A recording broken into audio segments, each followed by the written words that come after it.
Hello. Oh man, it's been a while. Hello. Uh I'm so excited.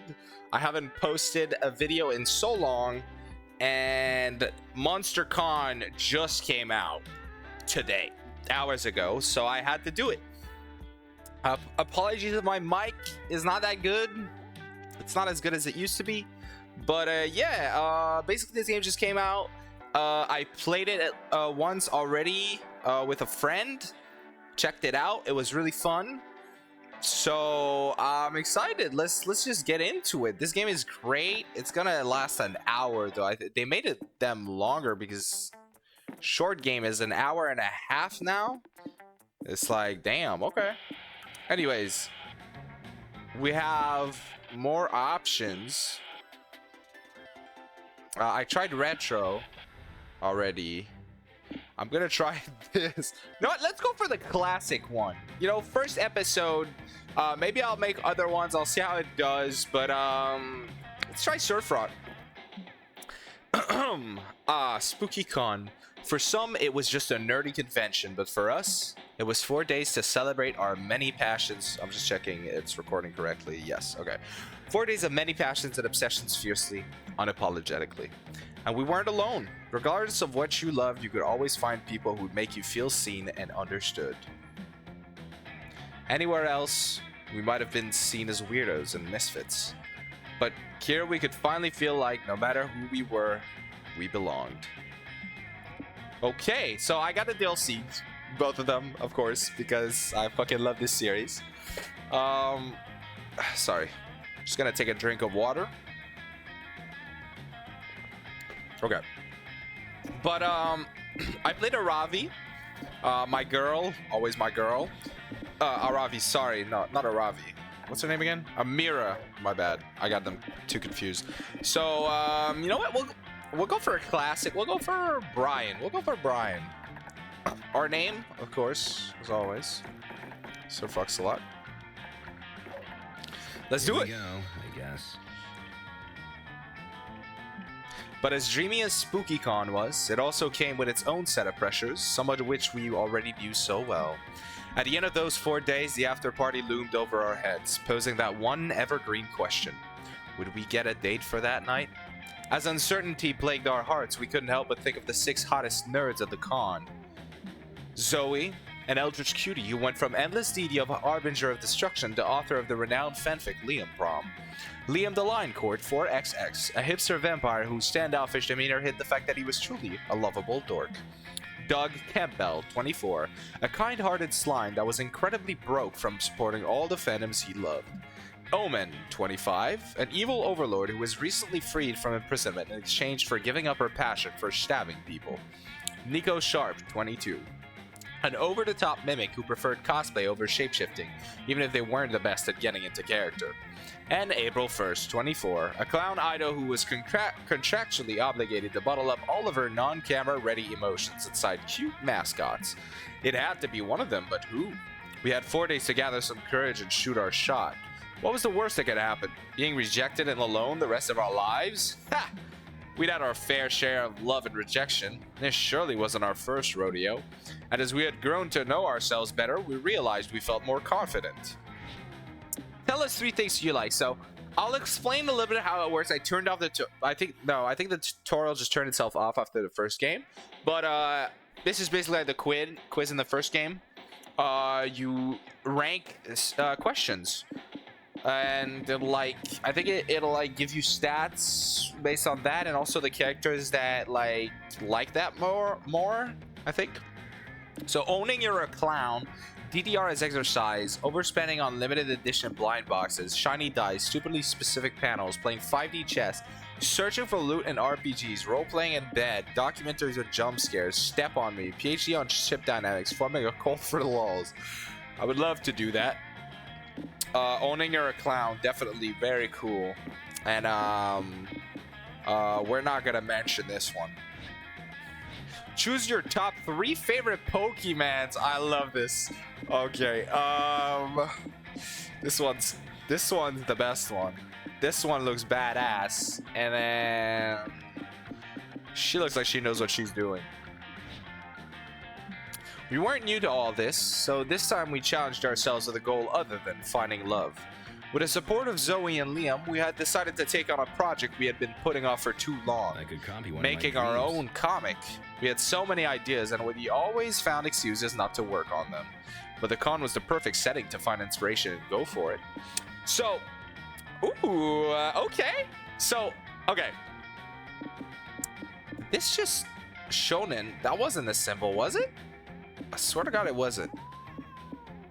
Huh. Anyways, yeah, so in this game, not only so in Monster Road Trip, it wasn't focused on dating, but now in Monster Con, it's coming back to focusing on dating. But you're also creating a comic, so you can choose your genre. I'm pretty sure I chose shonen.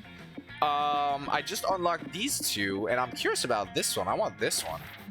The fear of failure had stuffed us for too long, but then we reminded ourselves of the one thing that always kept us going. That we were young and unafraid, and we were ready to start. I also unlocked a plot line from my first game, as well as some other stuff. An outfit. I wonder how to put those on, or are they just randomized? Alright, let's just do it. So those are my stats. This is the week that you see up there. They have this cool new chat log, now, which is very useful because when I play with friends, sometimes I skip over on accident. So yeah, we go. Okay, so I'll just explain it briefly before we get started. We go and basically choose your location, and instead of two choices that like you can fail and succeed at, I'm pretty sure it's just a question of managing your stats, just like in Road Trip. So certain stats will, a choice will give you a stat, and it will take a stat away as well. So it's about managing resources. So let's go. Let's get some. I don't know who I want to go for yet. So you know what? Let's just. Yeah, we'll go everywhere. Let's go to the lobby. Ooh, cool cosplay, bro. You're roaming around the lobby when a tiny little dude pulls your shirt and whispers, "Hey, you need water. It's important to stay hydrated." He offers you a bottle. You get so nervous about this social interaction that you temporarily forget how to properly use a bottle. You water yourself like the awkward little flower you are. You thank the stranger who's left confused. Well, maybe it's not so bad. What if the water was laced? Good thing you didn't manage to drink it like a normal person. You need +2 boldness for navigating a potentially dangerous situation. Yeah, for sure, bro. You're comparing all the merch you've bought with April, Omen. Sorry if you can hear me gulping. With April, Omen, and Zoe when you hear a high-pitched squeal of delight. Who the fuck? Oh my god, you're April 1st. I'm gonna faint. Also, apologies if my girl voices are not that good. I have a pretty masculine voice, I think. Not to glaze myself or anything. What voice do I give her? Hiya, sweetheart. It's always nice to meet a fan. I'm way more than a fan. I've got all your CDs, all your merch. I've written a dozen fanfics about you. One could say I'm a friend, and the best one at that. Oh, You never told me you had a secret best friend, April. Did you think that I would be jealous? Because I am. I yearn to stab this girl and steal her hallowed place in your life. She's not April's friend, just a very parasocial fan. This level of obsession can lead to some pretty weird behavior. Like what? Hey April, look at this. It's a doll I made from a clump of hair that I pulled out of your shower drain. Want to smell it? What? Like that. It's okay to be a fan, but you should stan your idols in a non-obtrusive way, like sneaking into their house and taking a nap without touching anything. I'm pretty sure that's not okay either. Shit, really? I guess I owe Ryan Gosling an apology then. This girl is not April's friend. Can we get rid of her? Her shrill, desperate voice makes me want to murder people. Yeah, you think April would also be grateful if you got this fan to leave. But how? Convince the fan that this is all just a really good dream and she needs to wake up now before she's late to work. Wake up, wake up. You think you and April are best friends? Name 5 of her childhood traumas. Loser. Yeah, let's do that. What? Of course. You are surely a fake fan if you cannot even identify April's neuroses. Maybe one of them is the hardships of being too cute? Not according to April's diary, it's not. My diary? Why did you read that? Well, the other day you seemed down and we were wondering what happened. What, you just asked like a normal person? Or like normal people? We didn't want to bother you. Yes, see how thoughtful we are. You are welcome. I'll kill you! I'm gonna murder you two in your sleep. That doesn't seem like a constructive way to deal with your childhood trauma. Also, I fucking hope I'm not too loud. Am I too loud? You know what? Let's go just a little... Yeah, like this. Yes, and a word of advice. If you do commit a murder on us, don't write it down in your diary this time. So, is being too cute one of the traumas, or... Shut up! Can you not see that we are having group therapy with our friend?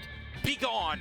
Omen stabs the Fen in the arm, which finally gets her to leave. Yikes. Jeez, some people don't know the first thing about boundaries. You took care of the Fen? Either way, Zoe and Omen are happy, and April probably will be too in time. Being +2 smarts and lose -2 charm. Let's go somewhere with chairs. -lose charm, yeah, I guess that makes sense. Okay, so I go twice, because when I was with the... Oh, I goes 4 times. Oh, shit, okay. That seems a little excessive to me. I'm not gonna lie. Because you don't have to make it this long, man. I mean, I did choose a short game, and you're telling me 1 hour and a half. That would be my main issue with this game right now, is like, I feel like they didn't give much option. Like, you did not have to make me have to go through 4 of these, you know? When it was, I played with my friends, so it was only 2. But, well, 2 each. Oh, yeah, I guess that makes sense. It was 2 each. Oh, well. Let's go here. There's a Smash Your Bros tournament going on at the community zone. You sign up because love always trumps violence. The matches involve 8 players each, and things get orny and confusing quite fast. In the end, it's very hard to tell who actually won, but you all surely got +2 fun in the process. You're playing a board game with April, Zoe, and Omen when you're suddenly cornered by 2 sharp-dressed women with clipboards. Who the fuck are these? Okay, new side characters. I love it. They look fucking cool. Hello, ladies and lady adjacents. Would you mind participating in a quick focus group? We'll give you free chips. Oh, we were kind of in the middle of something. Wait, Zoe. I am a lady adjacent who likes free chips. I would like to proceed. Great. So, as gamer girls, tell us, what would be your ideal gaming chair? April, Oh, a clown. Something kawaii and pink for sure. I like things that remind me of myself. I like you, April, but respectfully, your aesthetic can go suck eggs. I think the ideal chair would be smelted from the bloodied armor of fallen warriors, and also have good back support. Meh. Meh. I'd want a chair that's practical above all. Or wait, what about a Garfield-themed chair? Can I change my answer to Garfield-themed chair? Those are all completely different chair designs. Our company is trying to design a gaming chair that appeals to women. Can't you 3 agree on what women like? Wait, let me play Here's my a thought. tiny violin. Maybe our gaming chair preferences aren't informed by our gender? Huh, gaming chairs not being defined by gender. That's intriguing. But we still need to arbitrarily divide our consumers to widen our offer. You have any ideas? Come on, you gotta earn those chips. You're not enthused about helping a big corporation, but there's free chips on the line, so invent a binary. People who think how you sit in the chair says a lot about your personality, and normal people. People who trust chairs, and people who fear that any chair is secretly a wizard in disguise who wants to touch their butts. Know this one. What bearing could your preferred sitting position possibly have in your personality? Loads of bearing. These days, people love defining themselves in increasingly obscure categories. Yup, for example, I'm an Aries, an ENTP, and a wanted felon. Figuratively speaking, of course. I'm older than the stars, so technically I don't have a zodiac. But if I did, it'd be Aquarius. I've always thought that. No, you fucking didn't. But why do people care about such inconsequential categorizations? Guess in a world filled with insecurity and uncertainty, some people need arbitrary categories to cling to in order to avoid existential dread. No, don't mention the existential dread. Now I gotta do a personality quiz just to forget. So which categories do each of you fall under? How you sit says a lot about your personality or normal? I am going to have to side with the normal people on this one. Not me. I'm a goober with a heart of gold, so I sit in chairs like this. Ta-da! Nice, Zoe. I sit in a chair like this. Means I'm a cutie patootie with nothing to hide. Come on, just avoid thinking about the existential dread. What the fuck? Honk! That somehow settles that. You get +2 charm for reflecting on how people's personalities work, but you lose -2 smarts. Okay. Wait, what? Oh, I got charm, right? I think. Wait. Oh, I did. Okay, I was so confused. I thought I read smarts for a second. Let's go buy some merch. You find some teenagers selling their own fanzines. Aw, so cute. You check them out and they are awful. As far as you remember, you had better taste when you were at their age. Show them how it's done. You make your own sign right in front of them. What a mentor. Leave it on their stand so they can sell it. They don't seem to like you, but that awesome design you made nets you +2 charm. You're prowling the merch hall with Liam, April, and Omen when you nearly trip over an enthusiastic fanzine selling the aisle. Bro, the last game I played, I saw like a lot of every character except for Liam. Like I think I saw Liam once outside of the tutorial. But not this fucking girl. Hi. Do any of you have a craving for amazingly mediocre art? If so, buy one of my signs. Absolutely not. Absolutely not. I only purchase mediocre art if it is deliberately mediocre for ironic purposes. Sorry, I can't. I'm saving the last of my money for something that I actually want to buy. Something called anything but your sign. Never seen this one. Don't any of you care about supporting starving artists? Goodbye. No, I believe in the no. survival of the fittest. To the wolves with you. I fucking love her. What about... To the wolves with you is crazy. What about your cried friend in the back? I bet he wants his sign. She's looking at you. Fuck, you're definitely the weakest link of your group. Friends have the stamina to refuse her all day, but Sir Fucks a lot? People pleaser extraordinaire? You're totally gonna cave. Okay, I'll buy a sign. Yes, one sold, 99 to go. I'm so gonna break even today. Which sign will you choose? Everyone knows one's artistic taste is a great way to determine their identity. Maybe even their worth. Don't worry, Sir Fucks a lot. We're not gonna judge you just for whatever silly little fanzine you buy. Not out loud, anyway. I was totally going to judge him aloud. Likewise, my judgments are just too good not to share them publicly. This simple transaction has turned into a desperate bid to impress your friends. Why does this always happen to you? Choose a sign wisely. Love letters I never sent. A romantic sign based on a true story of the world's most unethical postman. Most wanted. 30 thirsty portraits of the world's sexiest international criminals. Maybe I'll post this into 2 episodes. I'm talking to myself, sorry. I'm not even gonna edit this. I want it to be as raw as possible. But I'm thinking maybe I should divide them into more like digestible episodes, you know? Maybe I'll stop like halfway. It's already been 20 minutes though, so okay, let's go for this. Thank you for your money. I mean your purchase. Okay, bye. Seriously? I don't know about sexualizing murderers and ne'er-do-wells. Is it really sexualizing if they were sexy to begin with, Liam? Oh, wait, that was a typo. Being with. Exactly. I am both a murderer and a ne'er-do-well, and I find no problem in the fact that I am sexy. Leave Sir Fuxalot alone. Yeah, leave Sir Fuxalot alone. Your friends start flipping through design. They seem much more interested in it now that you forked over the money for it. Okay, but this one is just the Hamburglar. How does stealing some burgers make you an international criminal? Well, according to this description, he also committed multiple war crimes. You know what they say, stealing burgers is a slippery slope into war crimes. Honk! I have the feeling that no one ever has said that. Shut up and read the next one, Liam. The Bloody Valentine, a boobalicious babe with a psycho killer smile. Their many crimes include credit card fraud, armed robbery, murder by firearm, and murder by balloon, just to quote a few. Bloody Valentine's true identity is unknown, but some crime-solving online communities have built theories that connect her to a niche internet micro-celebrity. Niche internet micro celebrity, my ass. What I mean is, we don't want to fry our brains by getting into bogus internet conspiracy theories. Give me that. April snatches the sign from Liam's hands and throws it in the trash. She then proceeds to light the trash on fire. Ah, I see. She also buys all the other copies of the sign and throws them into the fire too. Gotta go. Whoa, look at all this fire. Makes me crave some hot barbecue. Let's all get some hot barbecue and forget about this forever. April is being super suspicious. Then again, this is barbecue you're talking about. Use -2 charm, but game +2 fun from choosing the sign about hot people. Is there a food stand nearby? Let's go. This is the last one of the day, right? We are going to go rest at our hotel. Sorry for the gulps, if you heard that. You're chilling in the hotel room with nothing to do. Looking around for cheap entertainment, you notice April's purse hanging from a chair.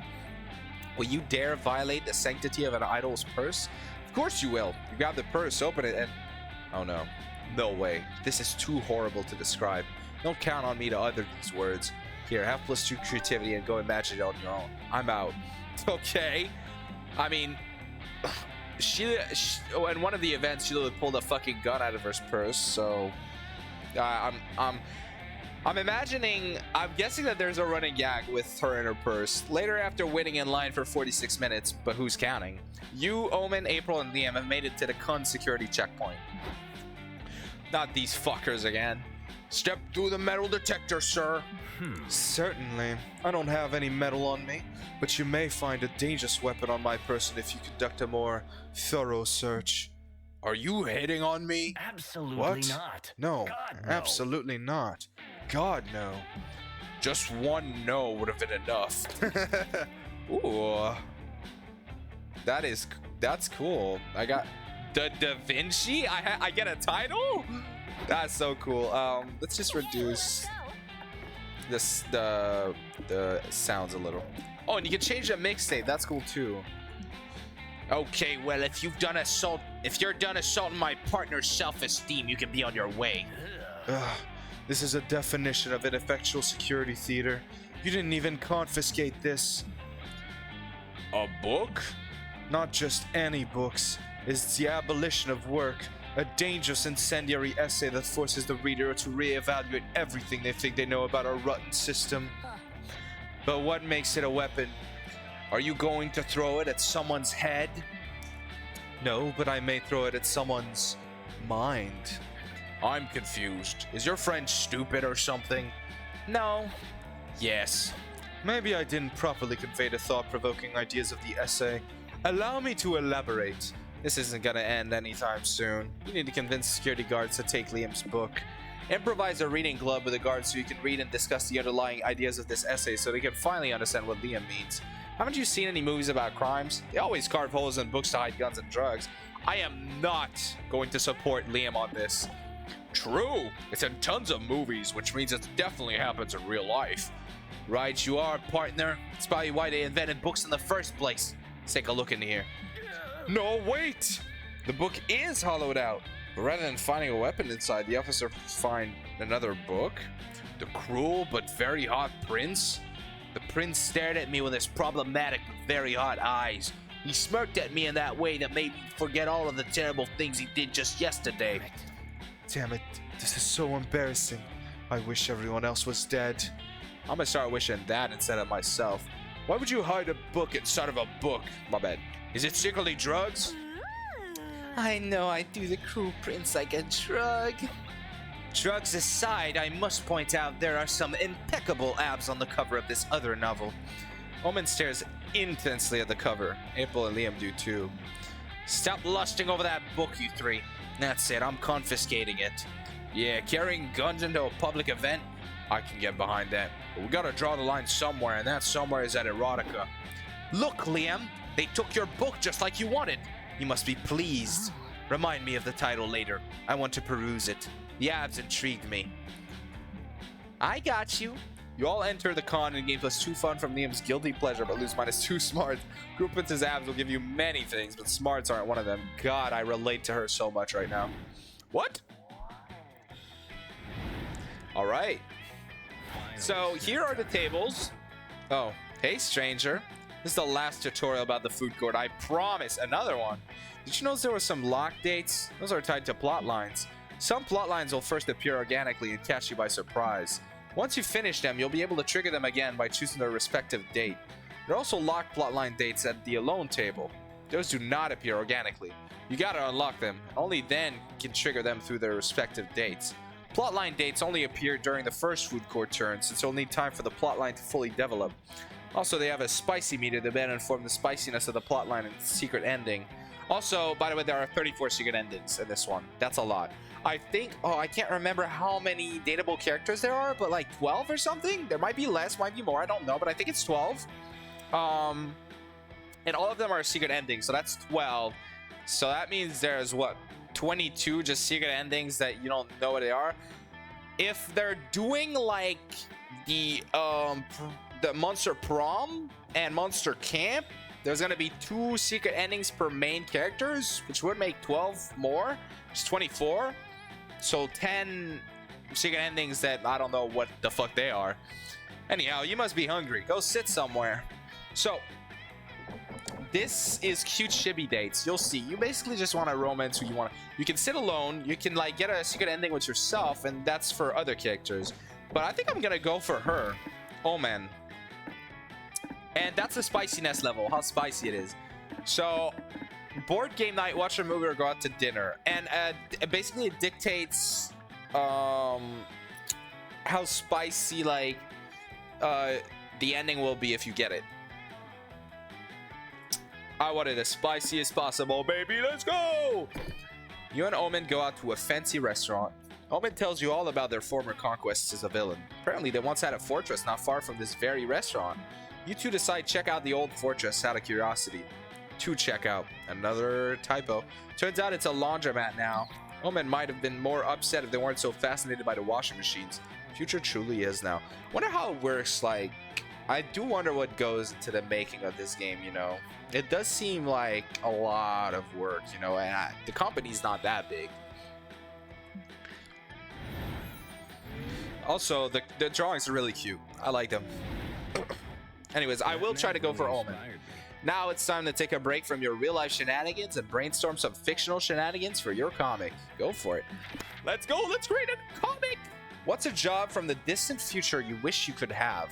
Captcha designer, keeper of the planet Jupiter's darkest secret, world's leading expert in the number 6, Shrek movie tester. I mean, this is great, but this one interests me. And yeah, it gives you, basically it gives you the stat that's associated with what it is, then it removes all the other stats, but just by one, so it's not that bad. You won $10 million, but you have to spend it in the next 5 minutes. Quick, spend them. Buy the rights to the letter W. What's with letters and numbers today? Spend it all on Tetris microtransactions and cosmetics. How convenient! Send it to that financially destitute prince who emailed you 2 months ago. Time to fulfill your dream of becoming a saxophone player. Yeah, hell yeah, I'll send it to that fucking prince. Alright.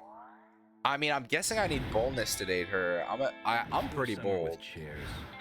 I don't know about smarts, but I will get some smarts still. Let's go to the main stage. The Grappler. You decide to watch a panel discussing fighting game archetypes. Your main goal is to determine which archetype you'd be. Are you a grappler? Are you a zoner? By the end of the panel, you realize you're the very rare lover, a highly ineffective archetype for fighting games. Makes sense, you're a better fit for a dating sim. You get +2 smarts for achieving such self-awareness. A Monster Prom... Hey, listen. Hear me out. If like one of the devs is watching this somehow, just hear me out on this.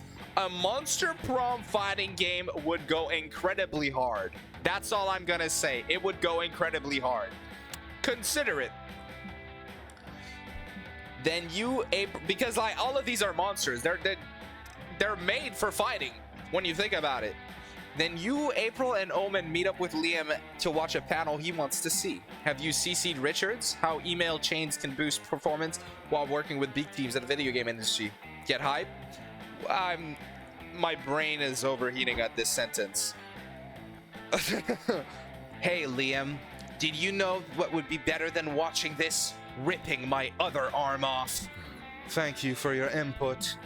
Why'd you invite us to this, unique panel again? Because it's terrible, and watching terrible things to complain about them is an intrinsic part of hipster culture. Oh, am I supposed to complain? Why did you not say so sooner?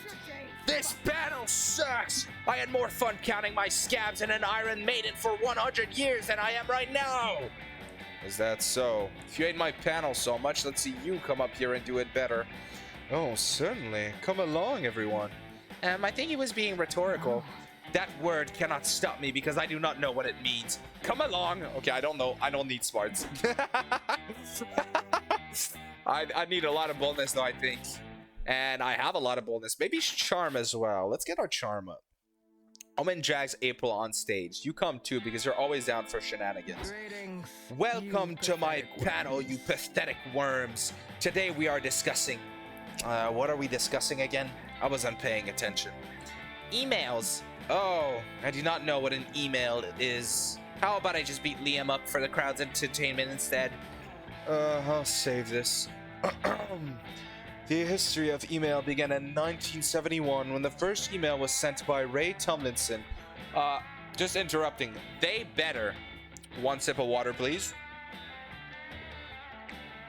They better have an interaction between Damien and her because they are made for each other. Whatever. What is this Garfield character?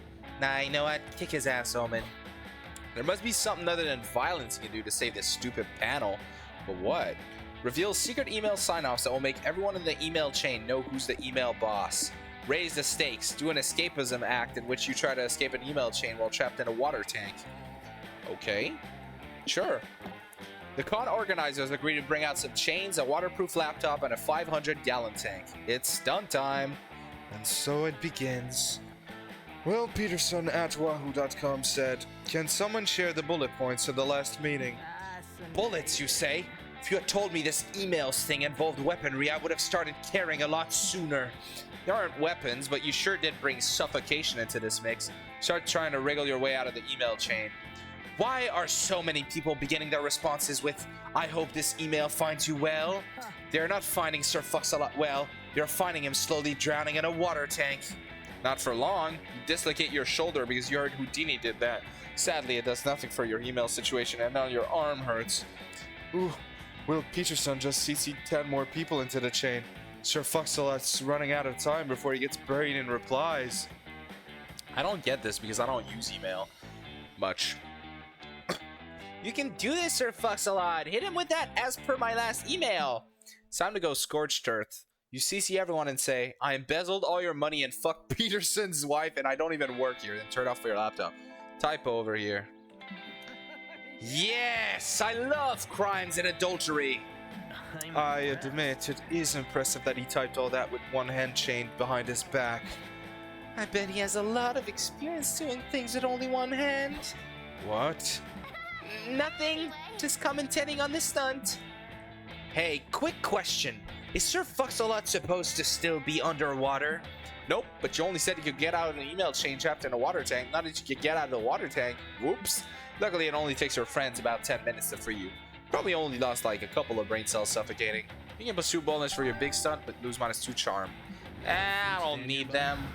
See, I kept all of my smarts. Must mean I'm still as smart as I was. Let's get some charm, though. Near the merch hall, you find a mysterious fortune-telling machine. There's a sign that says, "Ask a wish and Zoltar will grant it."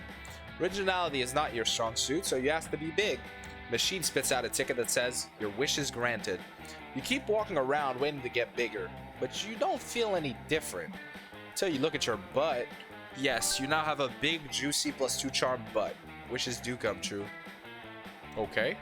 You, April, and Omen are visiting Liam's yaoi stand when a new sinister-looking customer appears. Greetings, sir. Can I interest you in any of my collections? I hate to brag, but they're some of my best work. You hate to brag? And why do you do it so much? Are you some kind of masochist? Oh, not this fucking guy. Hey, wait a gosh darn minute. Ain't that the guy who sold me that monkey paw in the other fucking road trip? Yes. Your work is exquisitely in the line court. The longing you've captured in these cum shots is mesmerizing. What? Yeah, it's got a real I want to look away but I can't vibe. But I noticed that your stand isn't very popular. Is that the new outfit I unlocked for her? Because I unlocked a new outfit for April. I could help with that. I have the power to make you the most popular artist at the con. Do we have a deal? I see what you're trying to do. The catch is that you're a devil and you want my soul in exchange, right? No. I'll pass. And frankly, do better. The most popular artist at the con? That's a shitty deal. Like, we're not even talking the best artist in the world. We're talking the best among 80 artists or so. You must be a lesser demon at best. Fine, fuck you. Your soul probably smells weird anyway. Anyone else here want to make a deal? Sorry, I'm already locked into a draconian contract. I can give you my agency's number if you want to collab, though. Ooh, I could use some dark magic for... Omen? No. Fine, I'll pass. Still on this bullshit redemption arc racket. I will take your business card, though. Well, I'm not leaving here without someone's soul. I've got quotas to make, damn it. Looks like it's up to you to make a deal with this dude so he gets the fuck out. Sell your soul to make the spooky con an endless time loop full of wacky misadventures and the constant pursuit of love. Sell your soul in exchange for someone else's soul. Chances are you're getting the better deal. Any charm in here? That's creative, right? And this is just... Yeah, sure, we'll go. Deal. Goodbye. What have you done? I have a life outside of this con. No, you don't. Does she? You've never seen April in any prior games within this franchise. Exactly. I suppose it was only a matter of time before Sir Fuxalot messed with the fabric of space-time. It was? I would have appreciated knowing that before I befriended him. To be fair, none of us had a choice in the matter of befriending Sir Fuxalot. What's the point of anything anymore? Free will is a lie. Reality is just an illusion. Boo-hoo, we're trapped inside a convention full of fun activities and food. This is still leagues better than being imprisoned inside an Iron Maiden for centuries. Get some perspective.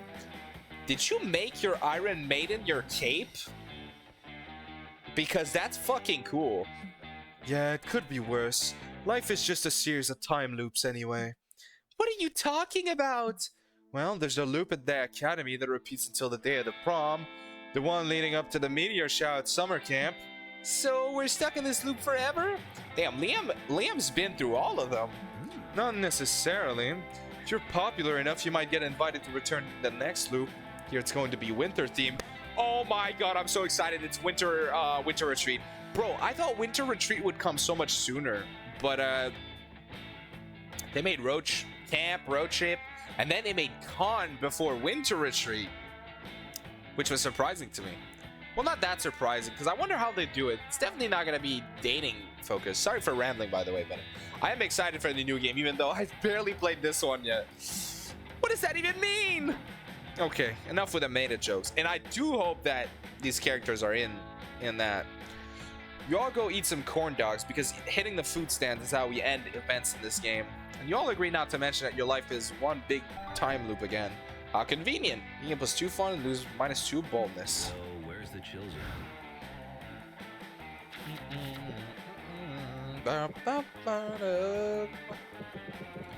I mean, shit, we can get some more boldness. Why not? You're tired from all the shenanigans at the con, but a severe case of FOMO prevents you from going back to the hotel.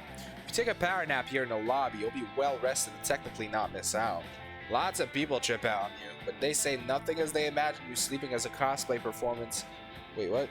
They say nothing as they imagine you sleeping as a cosplay performance referring to some movie or anime. I think that's a typo because that sentence short-circuited my brain. You get some rest and +2 bonus for not giving a single fuck. You, Omen, Doug, and April are roaming the con, unaware that you're about to be approached by a fearsome creature. A kid! Hey, have any of you seen my mom? She said she'd be right back, but I haven't seen her in a while. Oh no! Don't worry, buddy. You can hang out with us until she comes back, okay? Fine. Hey, you, tall lady. Do you mean me? What? Lady! Hey, lady! Lady! What? What the fuck do you want? Made you look. Wow. I don't think it's far-fetched to assume that this kid's mother left him behind on purpose. Well, if this is a case of child abandonment, the con rulebook is clear. We have to find a place for him within 30 minutes or raise him until he's 18. Or until he dies, whichever comes first. Darn, I don't have room to bury any more corpses in my backyard, so you'd better go with the getting rid of him plan. Well, come on, Sir Fox, I'll take the attention off me and think of a way to ditch this kid. Use the kid to back a bet in an illegal high-stakes poker game. Then just lose. Lobby the government to lower the age of labor. This kid can be sent off to the mines. He'll become a way more valuable asset. I mean, shit.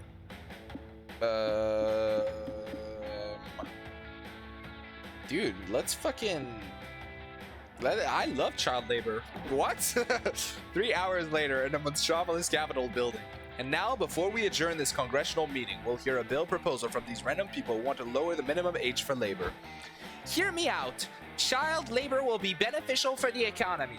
Necessary even as consumerism reaches an all-time high. And if you think about it, kids love playing games about crafting in mines. Getting to work in a real mine is like fulfilling half their dream. Exactly. The children yearn for the mines. We're doing this for them in the end. We also want to get rid of this awful child. Congressman, discuss your proposal. 30 minutes later, you have your answer. We will adopt the bill into law, but with the caveat that minimum wage will be lowered along with minimum age for labor. Also, we get to ban Tok Tok for some reason. Hooray! You all get on the bus with the kid and head straight to the mines. Now remember what I taught you about how to hold the pickaxe, okay? Hopefully they'll have smaller hard hats at the job site. Oh no, please don't cry. This'll be fun. It's like a video game, but real. The bus doors open and you all abandon, drop off the kid at the job site. Bye. I think I may miss the little bastard. Farewell. Actually, upon further thought, I won't. Or Can we get some fare thee bad, I don't care. Okay. Can we get some sustenance now? Something chocolate flavored would be nice. Chocolate ice cream it is. You get +2 smarts are successfully lobbying your government, but lose -2 fun. Is there a food stand nearby? Okay, you know what? I'm gonna come cut the first episode here. That was very fun. Well, I mean, I'm gonna keep playing the game, but I'm gonna cut it here. There's one more like of these, but you know, I'm gonna just cut it here. That was fun. See y'all in the next one. Hopefully, we do not fail our date to the MonsterCon. I guess not really prom anymore. So, bye bye.